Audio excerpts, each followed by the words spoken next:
할렐루야. 심심풀이 성경 공부 시간입니다. 잠깐 기도드리겠습니다. 살아계신 우리 아버지 하나님, 이 시간 성령으로 함께 해주셔서 주의 말씀을 우리 영혼에 밝히 깨닫게 하여 주시옵소서. 예수님의 이름으로 기도하옵나이다. 아멘. 우리가 살고 있는 이 시대가 이 말세지말, 말세의 마지막 때라는 그런 생각을 대부분의 사람들이 다 느끼고 있을 겁니다. 우리 교회에 이제 전도하는, 특별히 복음을 모든 민족에게 전파하는 이런 선교 사역을 살펴봐도 이제는 거의 모든 민족에게 복음이 전파된 상황이고, 복음이 모든 민족에게 전해지면 그 다음에 주님이 다시 오신다고 마태복음 24장 말씀을 하셨습니다. 그래서 그 말씀이 거의 다 이루어지고 있는 시점이고, 그리고 또 이 세상에 일어나고 있는 그런 죄악된 환경이나 이런 코로나 바이러스와 같은 이런 사건들이 일어나는 것을 이렇게 보면서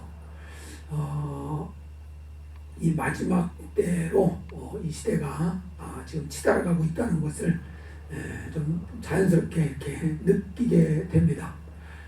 웬만큼 정말 영적으로 깨어있는 사람이라면 이 시대가 정말 마지막 때가 임박한 시점이라는 것을 다 느낄 것입니다.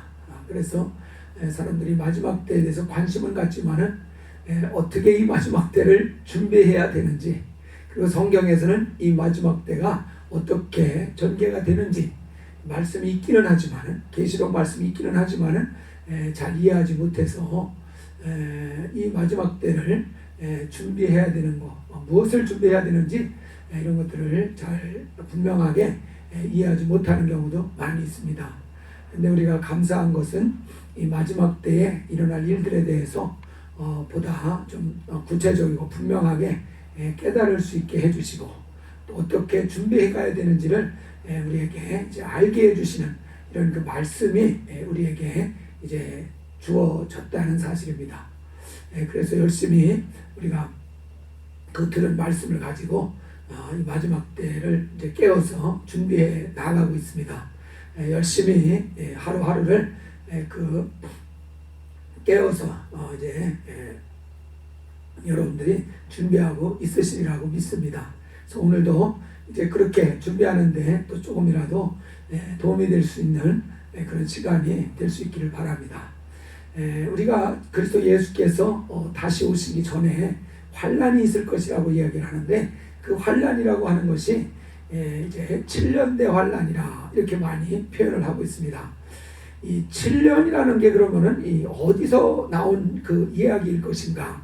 이것에 대해서 우리가 한번 오늘 이 시간에 생각해 보도록 하겠습니다.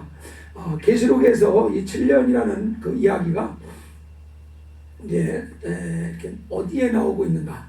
좀 근거들을 우리가 찾아본다 그러면은 계시록 11장에 보면은 두 증인이 활동하는 시간이 1261입니다. 이것은 이제 월로 계산을 한다 그러면은 42개월이 되어집니다. 30으로 나누면 되겠죠. 그리고 나서 이제 성전 마당이 이방인들에 의해서 42달 동안, 바로 42개월이죠. 그것도 42달 동안 짓밟히는 그런 기간이 있다는 것을 말하고 있습니다. 그래서 우리가 이해하는 것이, 이것은 이제 전 3년 반, 그리고 요거는 후 3년 반, 이렇게 우리가 생각을 하고 있습니다. 그래서 요 두 개를 이제 합치게 되면은 전체적으로 84개월이 되죠. 그러니까 요거를 합친 것이 3.5년이니까 합쳐서 이제 7년이다. 이렇게 이제 이야기를 하고 있습니다. 근데 이런 그 7년이라는 기간을 언급을 하는 것이 구약 성경에도 나와 있습니다. 다시 말한다면 이미 구약 성경에서 이 7년 동안의 그 기간이, 이제 그리스도께서 재림하시기 전에 이 7년의 기간이 환란이 있는 그런 그 시간이 될 것에 대해서 구약에서 이미 예언을 해놓고 있다는 얘기입니다. 어디에서 그런 얘기가 구체적으로 나오고 있습니까? 바로 다니엘서 9장입니다. 이 다니엘서 9장 같은 경우에는 다니엘이 하나님 앞에 나아가서 이제 기도를 시작합니다. 그 기도를 시작하는 이유가 다른 것이 아니고 에레미야가 기록한 책을 다니엘이 읽습니다. 그 읽는 과정에서 유대 왕국의 그 바벨론 포로 기간이 70년에 끝날 거라는 내용을 읽게 됩니다. 그래서 다니엘이 계산을 해보니까 바로 70년이 지난 시점이라는 것을 발견했습니다. 그러면은 이제 포로 기간이 끝날 시간이 왔구나 하는 것을 깨닫고서 다니엘이 이제 하나님 앞에 나아가서 부르짖어 기도하기 시작합니다. 바로 그 기도하는 내용이 다니엘서 9장에 언급되어 있습니다. 다니엘서 9장 20절에 보면은 내가 이같이 말하여 기도하며 내 죄와 내 백성 이스라엘의 죄를 자복하고 내 하나님의 거룩한 산을 위하여 내 하나님 여호와 앞에 간구할 때에 이렇게 말합니다. 그러니까 이 다니엘이 기도하는 것은 자기 문제만을 위해서 기도하지 않고 있습니다. 먼저는 자기가 하나님 앞에 바로 서기 위해서 그 죄를 회개합니다. 그 다음에 하는 기도가 내 백성 이스라엘의 죄를 자복하고, 그러니까 이스라엘의 죄를 용서해 달라고 하나님 앞에 부르짖어 기도하는 이 중보의 기도를 다니엘이 하고 있습니다. 정말 이 다니엘도 이렇게 중보의 그 마음이 그 속에 아주 충만했던 사람이라는 걸 알 수 있습니다. 그리고 더 나아가서 하나님의 거룩한 산을 위해서 내 하나님 여호와 앞에서 간구했다 그럽니다. 하나님의 거룩한 산, 성산 시온산에 하나님의 성전이 있습니다. 바로 그 성전이 무너졌다는 것은 하나님의 명예가 무너진 것과 똑같습니다. 그래서 하나님의 명예가 무너진 것을 놓고 안타까이 여기면서 그 하나님의 이름이 높임을 받고 그 명예가 회복될 수 있는 그 역사가 있도록 바로 하나님의 이름을 위해서 또 이렇게 간절히 기도하는 이런 그 기도의 사람이라는 걸 여기에서 보여주고 있습니다. 바로 이렇게 자기도 정말 죄로부터 이제 깨끗하기를 힘쓰고 자기 민족의 죄를 위해서도 부르짖어 기도할 수 있는 이런 그 마음, 그리고 하나님의 이름을 위해서도 정말 이렇게 힘을 다해서 기도할 수 있는 이런 그 사람이 다니엘이라는 것을 여기에서 보여주고 있습니다. 바로 이런 사람이기 때문에 하나님께서는 다니엘에게 그 자기 나라의 민족, 이스라엘 민족, 유대 민족의 장래를 아주 분명하게 그에게 보여주고 계신 것을 여기에서 알 수 있습니다. 그러니까 우리들도 정말 내 죄를 애통하게 여기고 또 우리 믿는 자들 또 함께 신앙생활하는 교회를 위해서 또 정말 하나님의 일을 하는 이 정말 모든 이제 신앙인들을 생각하면서 또 하나님의 이름을 생각하면서 정말 중보하는 이런 뜨거운 심령을 갖고 있다면은 분명히 다니엘처럼 우리에게도 정말 장래 일들을 구체적으로 분명하게 또 알려주는 이런 역사가 나타날 수 있을 것입니다. 그래서 어쨌든 아무에게나 이런 그 일들을 알려주신 것 같지는 않습니다. 정말 이렇게 다니엘이 기도하는 것 같이 정말 하나님 앞에 깨어있는 그런 사람들에게 하나님이 자기 일들을 나타내 주시는 걸 봅니다. 그래서 다니엘에게 이제 응답이 나타나는데 21절에 보면 곧 내가 기도할 때에 이전에 환상 중에 본 그 사람 가브리엘이 빨리 날아서 저녁 제사를 드릴 때쯤에 내게 이르렀다 그렇게 말합니다. 가브리엘이 이제 나타나서 그 다니엘의 기도에 응답을 해 주십니다. 그래서 자기 민족이 회복이 되고 그리고 그 이후에 장래에 그 민족이 어떤 일을 겪게 되는지 그것에 대해서 훤하게 환상으로 보여주시는 그런 내용이 이제 요 71회의 내용인 것입니다. 한번 24절 같이 보겠습니다. 내 백성과 내 거룩한 성을 위하여 71회를 기한으로 정하였나니 허물이 그치며 죄가 끝나며 죄악이 용서되며 영원한 의가 드러나며 환상과 예언이 응하며 또 지극히 거룩한 이가 기름 부음을 받을 것이다. 이렇게 가브리엘이 다니엘에게 계시해 주고 있습니다.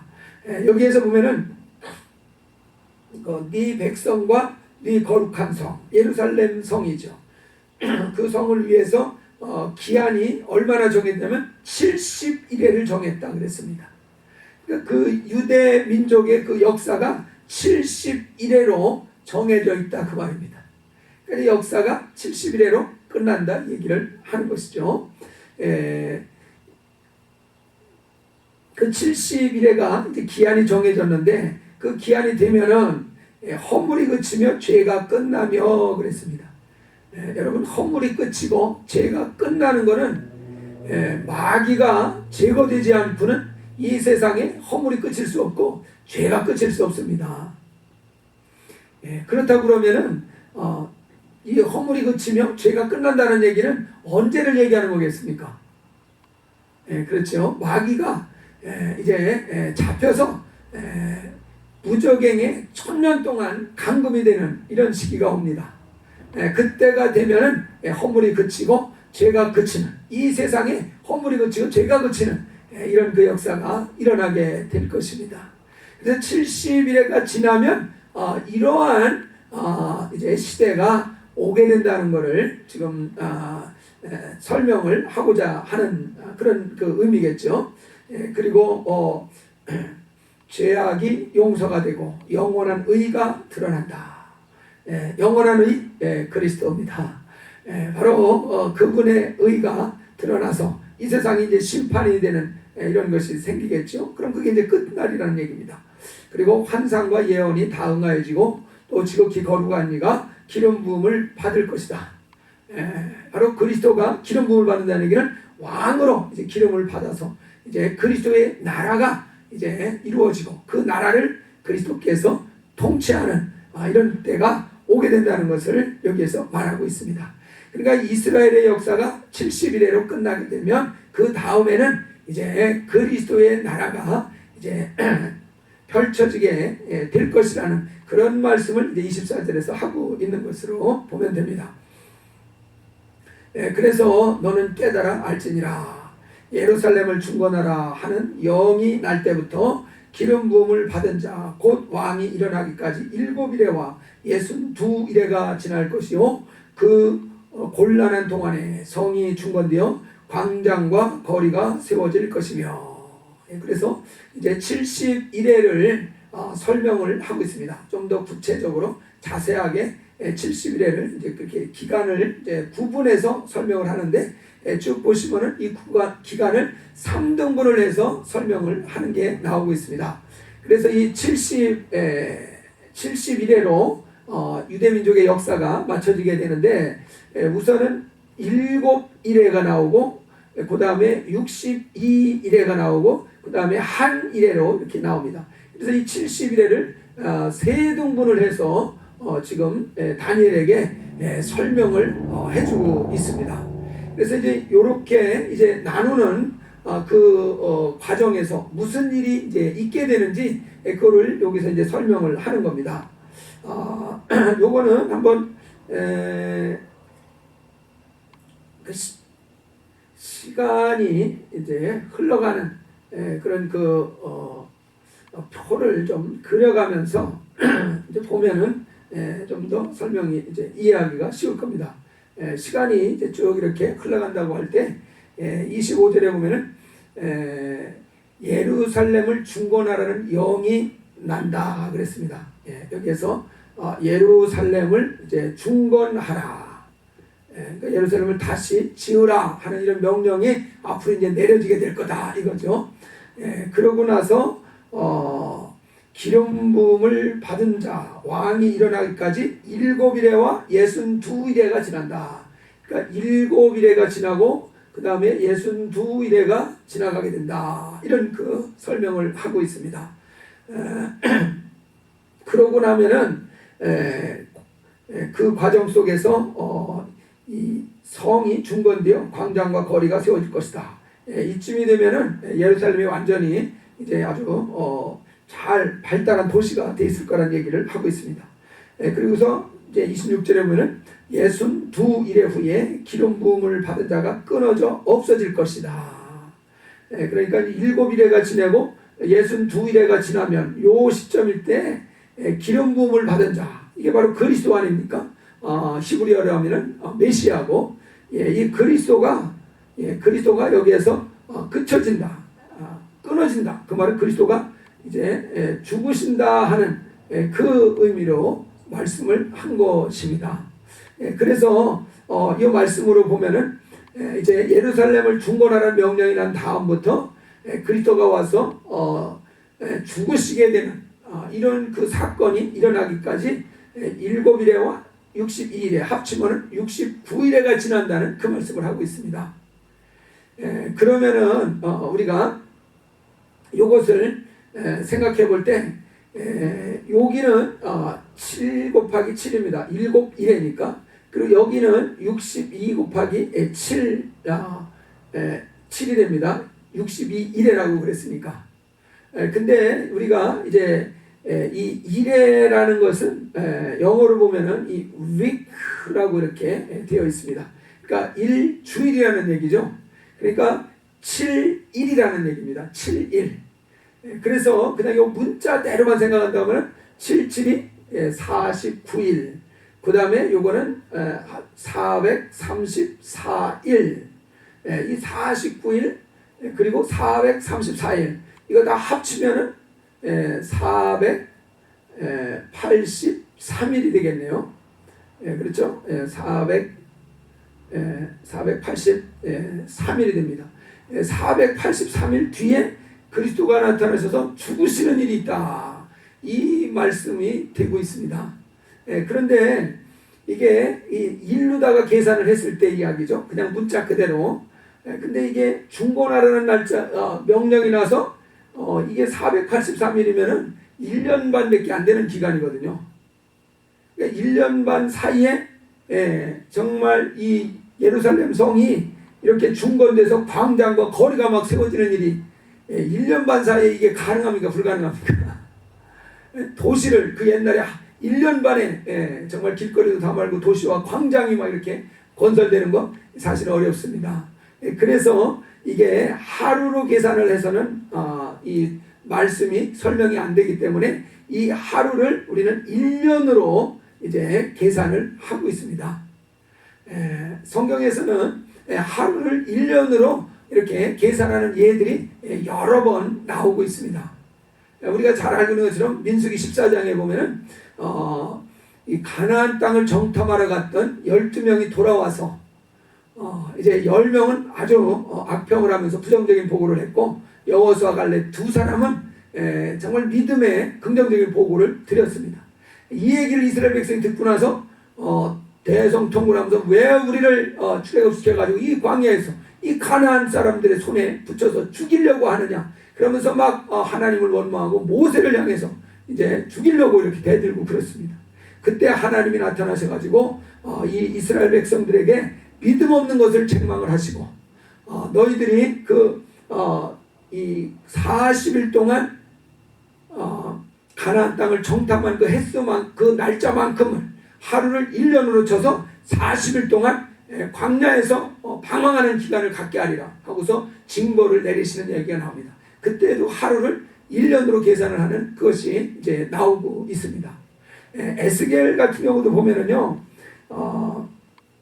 그 에스겔서 한번 4장을 찾아보겠습니다.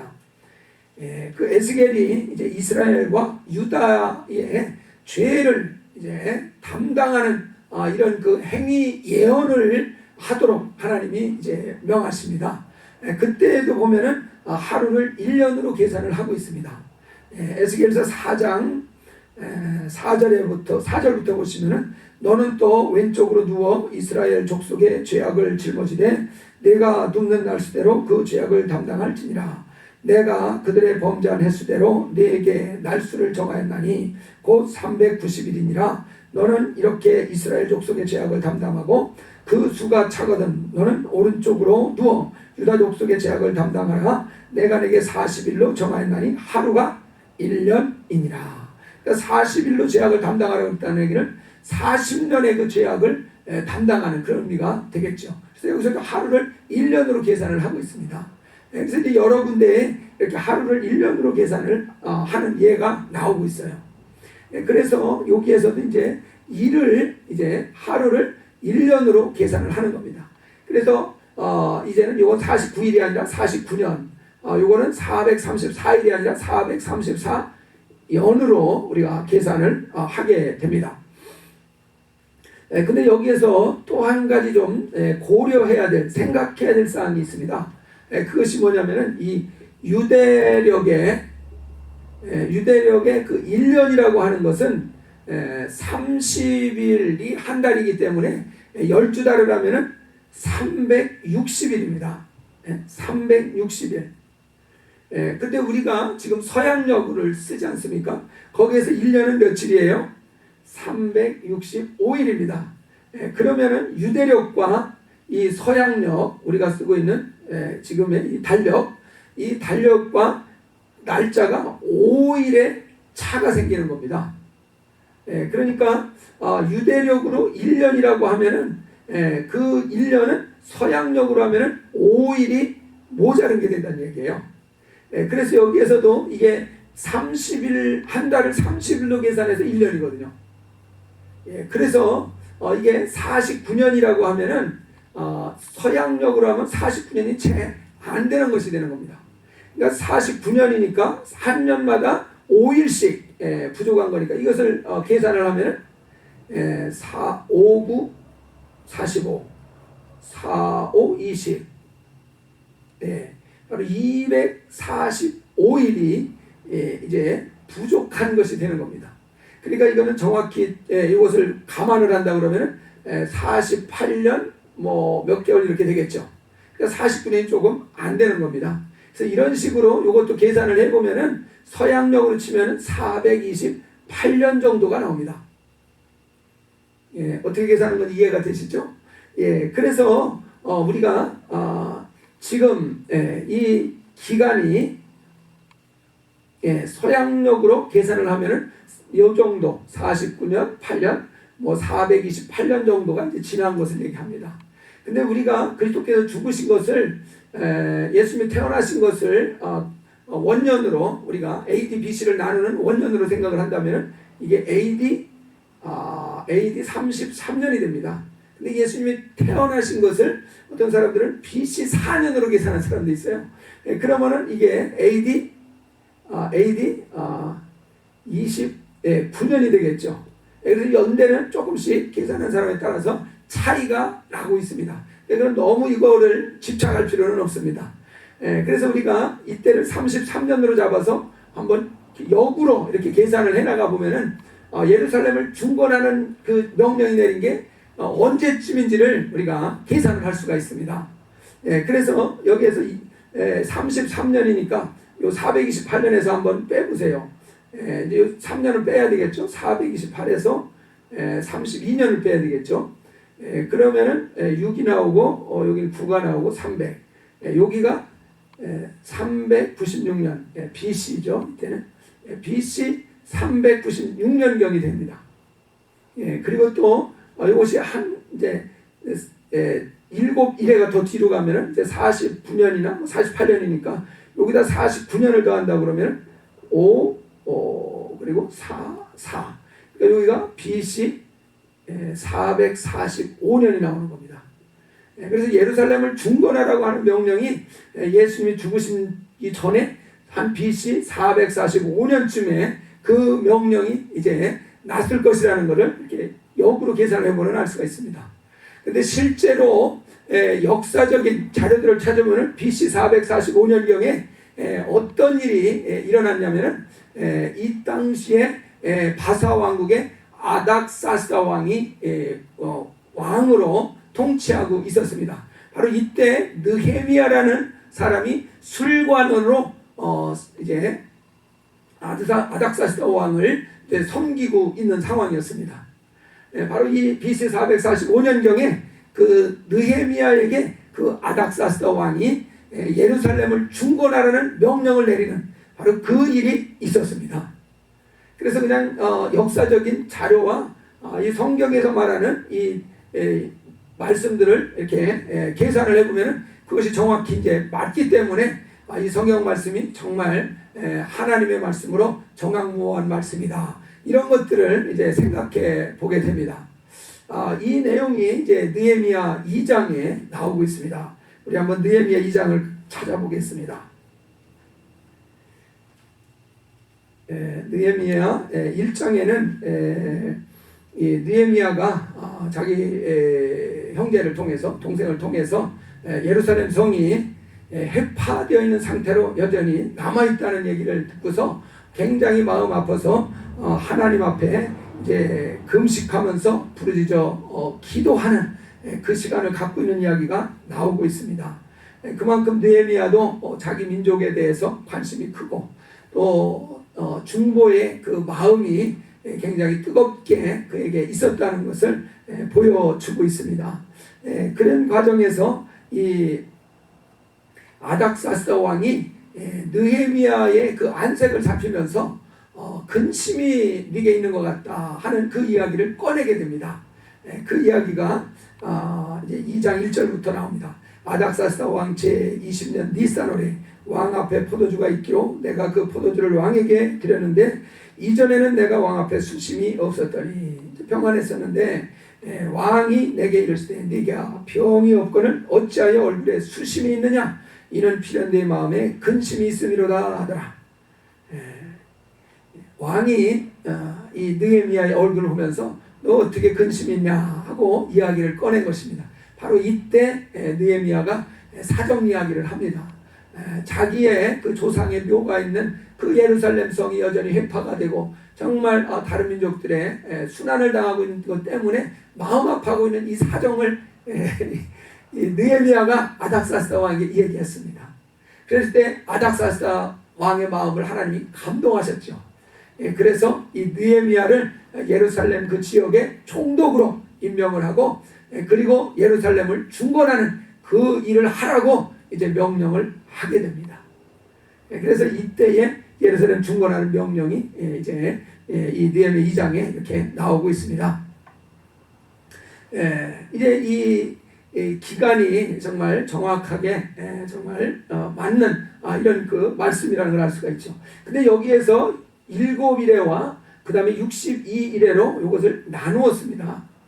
이것을 왜 나눴는지를 한번 우리가 생각을 좀 해본다 그러면은 이스라엘의 구약시대의 마지막 성경이 말라기입니다. 이 말라기 성경이 쓰여진 것은 BC 한 420년에서 400년 요때로다가 생각을 하고 있습니다. 그래서 마지막 선지자인 이 말라기 선지자가 활동을 한 시대가 바로 그 시대인 것입니다. 그래서 요때쯤이면은 바로 이 말라기 선지자가 아마 세상을 떠나지 않았을까 하는 것입니다. 그러니까는 이 구약 시대의 마지막 선지자의 활동이 끝나는 시점이 여기였던 것입니다. 그래서 이제 끝나고 나서 이게 이제 400년간 아닙니까? 이 시대를 우리는 보통 암흑기라고 이렇게 말합니다. 이스라엘 백성에게 있어서 암흑기라고 하면 여기를 얘기합니다. 왜 암흑기냐? 하나님의 말씀을 증거하는 선지자가 없었던 시대인 것입니다. 선지자가 없는 시기로 400년이 지납니다. 그래서 이때를 암흑기로 이렇게 표현을 하고 있습니다. 그래서 우리가 7일에가 지나면서 마지막 선지자가 끝나버립니다. 큰 정말 전환점이죠. 그리고 나서 400년 동안을 이 선지자가 없이 지냅니다. 이들이. 그러다가 이제 침례 요한이 등장을 하고 그리고 그리스도가 예수가 등장하고 그리고 그리스도가 이제 죽으시는 일이 일어난 것입니다. 그 다음에 이제 이야기도 이제 26절에 보면은 이제 계속 나오고 있습니다. 계속해서 보시면은 62일의 후에 기름 부음 받은 자가 끊어져 없어질 것이며 장차 한 왕의 백성이 와서 그 성읍과 성소를 무너뜨리려니와 그의 마지막으로 홍수가 휩쓸린 것 될 것이며 또 끝까지 전쟁이 있으리니 황폐할 것이 작정되었느니라. 그래서 기름 부음을 받은 이가 끊어지고 난 다음에는 장차 그랬습니다. 장차 정확한 기한은 말하지 않고 그냥 장차 어떤 그 시간이 지나서 이 한 왕의 백성이 온다. 그래서 예루살렘을 완전히 회파하고 그리고 예루살렘의 성전까지도 완전히 무너뜨리는 이런 그 일이 있게 된다. 그래서 예루살렘의 그 회파될 것에 대한 그 예언이 나와 있습니다. 근데 이 예언대로 AD 70년이죠. AD 70년에 바로 로마의 티투스 장군이 와서 예루살렘 성과 예루살렘 성전을 완전히 회파해버리고 말았습니다. 그리고 나서는 홍수가 휩쓸린 같이 이 예루살렘이 다 휩쓸어버릴 것이다. 그러니까 뭐 홍수가 한번 휩쓸고 가면 남아나는 게 하나도 없지 않습니까? 그런 식으로 완전히 회파가 되고 이때에 이제 이스라엘 사람들은 산지사방으로 다 흩어버리고 맙니다. 그래서 이스라엘 나라는 흔적도 없이 사라져버리고 맙니다. 바로 AD 70년에 그런 일이 생겼습니다. 이 말씀대로 되어진 거죠. 그 다음에 이제 한 일에 관한 얘기가 이제 27절에 나오죠. 그가 장차 많은 사람들과 더불어서 한 일에 동안의 언약을 굳게 맺을 것이다. 그래서 한 일회가 나오는데 이거는 이제 이 한 일회가 이제 계산이 되고 있습니다. 근데 요 사이, 지금 요 사이는 이방인의 시대입니다. 이방인의 시대. 이방인의 시대. 예수님께서도 누가복음 21장 24절에 보면은 이방인의 때가 차기까지 예루살렘이 이방인들의 발에 의해서 짓밟힐 것이다. 그렇게 말하고 있습니다. 그래서 이때는 이방인의 시대이기 때문에 이 시대는 이스라엘의 역사에서 계산하지 않는 겁니다. 왜냐하면 이방인의 역사이기 때문에 이방인의 때이기 때문에 이때는 이스라엘의 때가 아니라는 거예요. 그래서 69일에까지 계산을 하고 그 다음에 이스라엘이 회파돼서 없어졌습니다. 그러니까 이때는 중간에 이제 빈 거죠. 이방인의 때가 돼버리고 말았습니다. 그리고 나서 이제 이방인의 때가 지나고 나면 이방인의 때가 지나기까지 예루살렘이 이방인들에서 짓밟히고 나면 그 다음에 한 일회가 이제 시작이 된다는 것을 27절이 말씀을 하고 있죠. 그래서 장차 많은 사람과 더불어서 여기서 그라고 하는 게 이제 26절에서 보면 한 왕의 백성이 와서 이렇게 했는데 그 한 백성의 왕의 어떤 지도자를 얘기하지 않습니까? 그러니까 그 백성의 지도자 같은 이런 사람이 또 나타난다는 얘기죠. 그래서 정말 세계에 어떤 지도자가 나타나서 한 일회 동안의 언약을 굳게 맺을 것이다. 바로 한 일회, 이것이 이제 한 일회가 되는 거죠. 그러니까 요거는 이제 7년이 되는 것입니다. 그래서 계시록 7년이라는 얘기가 여기에서도 이렇게 등장을 하고 있습니다. 이 한 일회가 이제 등장을 하게 되는데 이때에 그 사람이 어떤 사람인가 하여튼 나타나가지고 뭔가 언약을 맺는 일이 생긴다는 것입니다. 그리고 나서 한 일회가 이제 다시 또 가동이 시작되는 겁니다. 이스라엘의 그 역사가 이때부터 다시 또 출발이 되고 있습니다. 그런데 이 과정 속에서 한 가지를 말하고 있는 게 있어요. 한번 보시면은 언약을 맺고 그가 그 일의 절반의 제사와 예물을 금지할 것이며 그랬습니다. 바로 한 일의 절반이면은 3년 6개월이죠. 3.5년 되는 이 시점에서 이 언약을 맺었던 사람이 제사와 예물을 금지한다 그랬습니다. 제사 그리고 예물을 못 드리게 만들어 버린다는 것이요. 이 말은 무슨 뜻이겠습니까? 3년 요 전반기는 제사와 예물을 드리는 일이 있다는 얘기를 하는 겁니다. 이 제사와 예물을 드리려면 뭐가 필요해요? 성전이 필요한 것이죠. 그래서 분명히 한 일회가 시작되는 시점 이전에는 성전이 회복될 것이라는 걸 말하고 있는 겁니다. 그래야만 이 전 3.5년이 되는 3년 6개월 기간 동안에 제사도 드리고 예물도 드리는 이런 일이 일어나는 것이 가능한 것입니다. 그래서 이 한 일회가 시작되는 시점이 언제일 것인가? 성경학자는 얘기하는 것이 예루살렘 이 성전이 제3성전이죠. 이것이 세워지는 이때가 이제 마지막 한 일회가 시작되는 그 시점이 될 것이라고 그렇게 예측을 하고 있습니다. 근데 이 예루살렘 성전을 세우자는 이야기가 요즘에 예루살렘 유대인들에게서만이 아니라 바로 이슬람권의 그 이맘들에게서도 그 얘기가 나온다고 그러지 않습니까? 바로 전 세계의 평화를 이루기 위해서 이게 해결이 안 되고서는 중동의 평화라는 건 묘연한 것이거든요. 그렇기 때문에 평화를 위해서라도 이슬람의 지도자들도 그 성전을 너희들이 짓도록 하는 방향을 얘기를 한다는 겁니다. 이런 그 종교의 갈등들을 해결하기 위해서 이제 오는 6월달에 우리 전에도 말씀드렸죠. 그 네덜란드의 헤이그라는 곳에서 이제 평화궁전에서 종교인들 대표자들이 모여서 뭔가 통합하는 회의를 할 거라는 것을 이제 그 카네기 재단에 의해서 이렇게 준비가 되고 있다는 것에 대해서 말씀을 드렸습니다.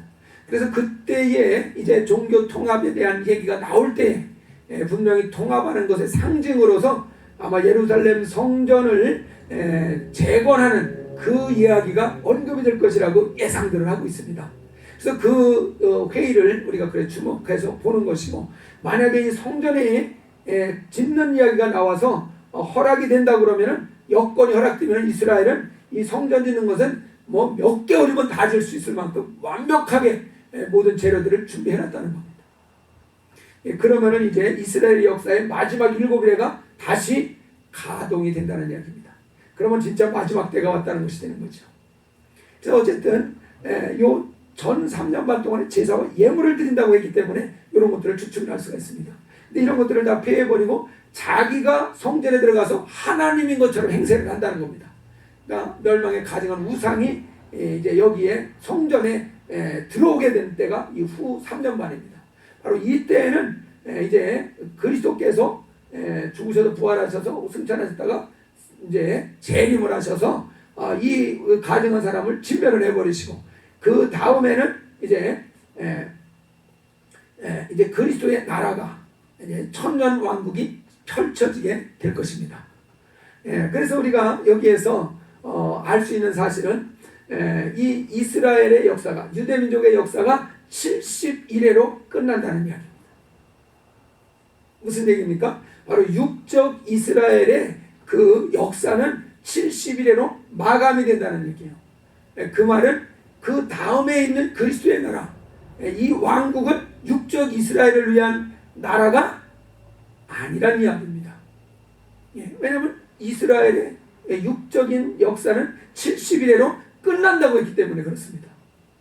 만약에 이 천년왕국도 이 예루살렘, 이스라엘 민족의 역사가 중심이 된다 그러면 71회로 끝난다는 말을 할 수가 없죠. 그 나라가 영원히 될 것이다, 아마 이렇게 말을 해야 정상일 것입니다. 근데 분명히 다니엘에게 하나님이 계시해 준 것은 이 육적 이스라엘의 역사는 71회로 끝난다 그랬습니다.